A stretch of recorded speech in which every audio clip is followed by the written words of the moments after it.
ನಿಮಗೆ hotel style ಸಾದಾ ದೋಸೆ ತಿನ್ಬೇಕನ್ನಿಸ್ತಾ ಉಂಟಾ?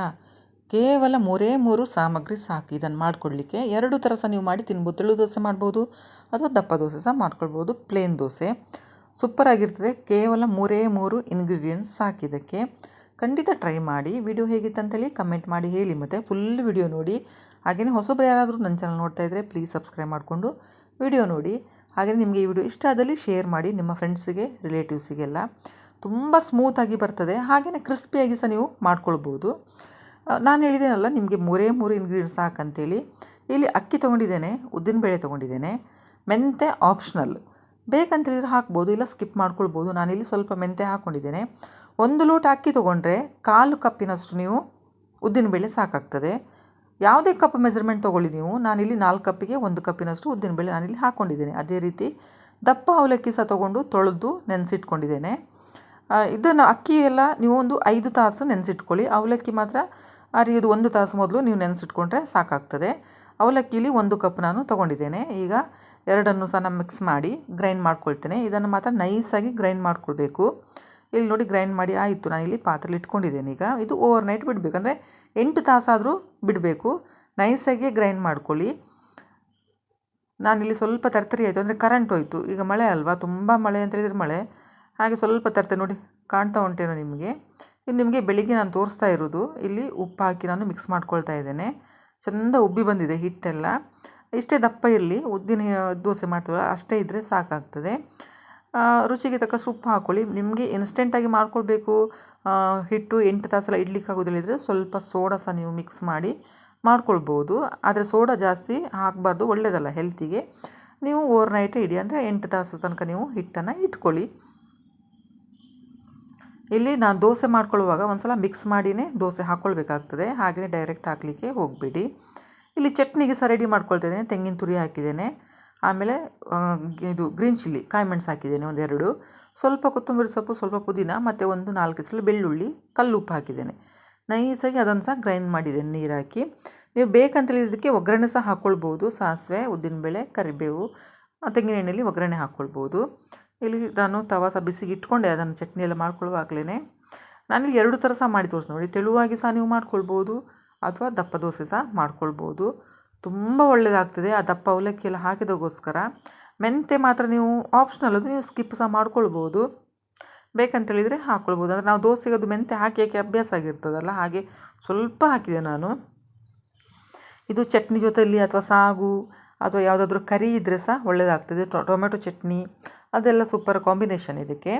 ಹಾಗೆಯೇ ಇಲ್ಲಿ ನಾನು ತುಪ್ಪ ಹಾಕಿ ಮಾಡ್ಕೊಳ್ತಾ ಇದ್ದೇನೆ. ನೀವು ಎಣ್ಣೆ ಸಹ ಬೇಕಂತೇಳಿದರೆ ಹಾಕ್ಕೊಳ್ಬೋದು, ತುಪ್ಪ ಸ್ಕಿಪ್ ಮಾಡ್ಬೋದು. ದೋಸೆ ಸಹ ರೆಡಿ ಆಯಿತು ನೋಡಿ. ಎಷ್ಟು ಕ್ರಿಸ್ಪಿಯಾಗಿ ಬರ್ತದೆ. ನಿಮಗೆ ಕರೆಕ್ಟ್ ಹಾಗೆ ಕಾಣ್ಬೋದು, ಕರೆಕ್ಟ್ ಹೋಗಲಿಲ್ಲ ದೋಸೆ ನೋಡಿ. ನಿಮಗೆ ಟರ್ನ್ ಮಾಡಿ ತೋರಿಸ್ತೀನಿ ನೋಡಿ. ಕಲರ್ ಚೆಂದ ಬಂದಿದೆಲ್ಲ. ಕಡಲೆಬೇಳೆ ಹಾಕಿನೇ ಕಲರ್ ಬರಬೇಕಂತೇನಿಲ್ಲ ನೋಡಿ. ಕಲರ್ ಇದೇನು ಹಾಕಿದೇನು ಸಹ ದೋಸೆ ಸೂಪರಾಗಿ ಬರ್ತದೆ. ಖಂಡಿತ ಟ್ರೈ ಮಾಡಿ ಮನೆಯಲ್ಲಿ ನೋಡಿ. ಜಾಸ್ತಿ ಇಂಗ್ರೀಡಿಯೆಂಟ್ಸ್ ಏನು ಹಾಕಬೇಕಂತ ಇಲ್ಲ ನೋಡಿ. ಕಡಲೆಬೇಳೆ, ತೊಗರಿಬೇಳೆ, ಸಬ್ಬಕ್ಕಿ ಅದೆಲ್ಲ ಏನು ಬೇಡ ಇದಕ್ಕೆ. ಕೇವಲ 3 ಇಂಗ್ರೀಡಿಯೆಂಟ್ಸ್ ಇದ್ದರೆ ಸಾಕಿದಕ್ಕೆ. ಹಾಗೆ ನಮ್ಮ ಮನೇಲಿ ಅಂತೇಳಿದರೆ ಒಬ್ಬರಿಗೆ ಒಂದೊಂದು, ಒಬ್ಬರಿಗೆ ಕ್ರಿಸ್ಪಿಯಾಗಿ ದೋಸೆ ಬೇಕು, ಒಬ್ಬರಿಗೆ ಸ್ಮೂತಾಗಿರೋ ದೋಸೆ ಬೇಕು. ಹಾಗಾಗಿ ನಾನು ನಿಮಗೆ 2 ಥರ ಸಹ ನಾನು ಮಾಡಿ ತೋರಿಸ್ತೇನೆ. ಚಟ್ನಿ ಸಹ ಒಳ್ಳೆಯದಾಗಿತ್ತು. ಖಂಡಿತ ಟ್ರೈ ಮಾಡಿ ಯಾರಾದರೂ ಬಿಗ್ನರ್ಸ್ ಮಾಡೋರಿದ್ದರೆ. ಬೆಣ್ಣೆ ಹಾಕಿದರೂ ಸಹ ಒಳ್ಳೆಯದಾಗ್ತದೆ. ಸ್ವಲ್ಪ ಲೈಟಾಗಿ ಬೆಣ್ಣೆ ತುಪ್ಪ ಎಲ್ಲ ಮಿಕ್ಸ್ ಮಾಡಿ ದೋಸೆ ಮಾಡಿದರೆ ಒಳ್ಳೆಯದಾಗ್ತದೆ. ಈ ಥರ ಆದರೂ ಮಾಡಿ ಸ್ವಲ್ಪ ಮಕ್ಕಳದು ಹೊಟ್ಟೆಗೆ ತುಪ್ಪ ಹೋಗುವ ಹಾಗೆ ಮಾಡಬೇಕು. ತುಪ್ಪ ಒಬ್ಬರು ತಿನ್ನೋದಿಲ್ಲಲ್ಲ, ಸ್ವಲ್ಪ ಬೋನಿಗೆಲ್ಲ ಒಳ್ಳೆಯದಲ್ವ ತುಪ್ಪ ಎಲ್ಲ. ಈ ಥರ ಮಾಡಿ ಮಕ್ಕಳಿಗೆ ಕೊಟ್ಟರೆ ಅದ್ರ ಜೊತೆಲಿ ತುಪ್ಪ ಸಹ ಬಾಡಿ ಒಳಗಡೆ ಹೋಗ್ತದೆ ನೋಡಿ. ಇದು ಸಹ ರೆಡಿ ಆಯ್ತು. ಈಗ ಇದು ನಾನು ದಪ್ಪ ದೋಸೆ ಮಾಡ್ತೇನೆ. ತುಂಬ ಸ್ಮೂತಾಗಿ ಬರ್ತದೆ ದೋಸೆ ಇದು. ಹಿಟ್ಟು ಸ್ವಲ್ಪ ಅಂದರೆ ಅಷ್ಟು ನೈಸ್ ಆಗಲಿಲ್ಲ, ಅಂದರೆ ಸ್ವಲ್ಪ ಅವಲಕ್ಕಿ ಸ್ವಲ್ಪ ತರಿತರಿಯಾಗಿ ಕಾಣ್ತಾ ಇತ್ತು ನನಗೆ.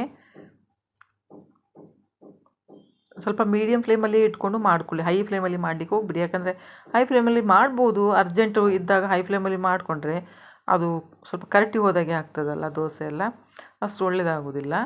ನೀವು ಇದನ್ನು ಟರ್ನ್ ಮಾಡಿ ಸಹ ಹಾಕ್ಬೋದು, ಇಲ್ಲ ಹಾಗೆಯೇ ತೆಗೆದು ತಿನ್ಬೋದು. ಇದು ಮೇಲ್ಗಡೆ ಎಲ್ಲ ಬಬಲ್ಸ್ ಎಲ್ಲ ಬಂದು ಇದಾಗ್ತದಲ್ಲ ದೋಸೆ ಎಲ್ಲ, ಅದು ಹಾಗೆ ಆದ ನಂತರ ತೆಗಿಬೋದು ನೀವು. ಇಲ್ಲ ಟರ್ನ್ ಮಾಡಿ ಹಾಕಿ 1 ಸೆಕೆಂಡು ಇಟ್ಟರೆ ಸಾಕಾಗ್ತದೆ.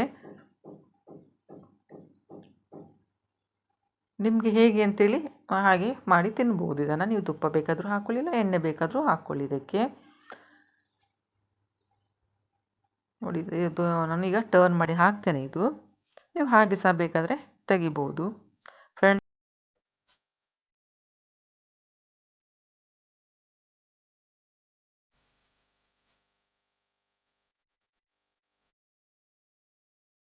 ಅಶ್ವಿನಿ ಮೇಡಮು ನಮ್ಮ ಮಧ್ಯೆ ಇಲ್ಲದೇ 5 ದಿನ ಆಯಿತು. ಅವರ ನೆನಪು ಮಾಡದೇ ಇರುವ ದಿನವೇ ಇಲ್ಲ ಅಂತಲ್ಲ, 1 ಸೆಕೆಂಡ್ ಸಹ ಇಲ್ವಾ ಅಂತ ಅನಿಸ್ತು ನನಗೆ. ಯಾಕೋ ತುಂಬ ಮನಸ್ಸಿಗೆ ಇದಾಗ್ತಾ ಉಂಟು ನನಗೆ. ಅವರು ನೆನಪಾಗ್ತಾ ಇದ್ದಾರೆ. ಅವರದ್ದು ಪ್ರತಿಯೊಂದು ಮಾತು ಸಹ ಎಷ್ಟು ಬ್ಯೂಟಿಫುಲ್ ಆಗಿ ಅಂತೇಳಿದರೆ, ಎಷ್ಟು ಒಳ್ಳೆಯ ಒಂದು ಮಾತು ಹೇಳಿದರೆ ನೋಡಿ.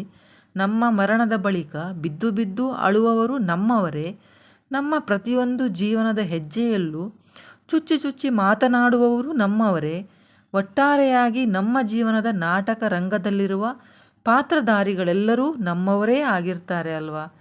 ಖಂಡಿತ ಹೌದು ಮಾತ್ರ. ಸತ್ಯವಾದ ಮಾತಿದು ಅಂತೇಳಿ ನಾನು ಹೇಳ್ತೇನೆ. ಪ್ರತಿಯೊಂದು ಅವರು ಎಷ್ಟು ಯೋಚನೆ ಮಾಡಿ ಬರೆದಿದ್ದಾರೆ, ಹೇಳಿದ್ದಾರೆ ಅನ್ನಿಸ್ತಾ ಉಂಟು. ಸೊ ಸ್ಯಾಡ್, ಏನು ಹೇಳೋದಂತೇಳಿ ಗೊತ್ತಾಗೋದಿಲ್ಲ. ಈ ಮೆದು ದೋಸೆ ಸಹ ರೆಡಿ ಆಯಿತು ಫ್ರೆಂಡ್ಸ್. ಇಲ್ಲಿ 2 ಥರ ದೋಸೆ ಸಹ ರೆಡಿ ಆಯಿತು. ನೋಡಿ ಎಷ್ಟು ಕ್ರಿಸ್ಪಿಯಾಗಿ ಬಂದಿದೆ. ಪ್ಲೀಸ್ ಲೈಕ್ ಮಾಡಿ, ಶೇರ್ ಮಾಡಿ ಮತ್ತು ಸಬ್ಸ್ಕ್ರೈಬ್ ಮಾಡೋದನ್ನು ಮರಿಬೇಡಿ. ಖಂಡಿತ ಮನೆಯಲ್ಲಿ ಟ್ರೈ ಮಾಡಿ. ವಿಡಿಯೋ ನೋಡಿದ್ದಕ್ಕೆ ಥ್ಯಾಂಕ್ ಯು.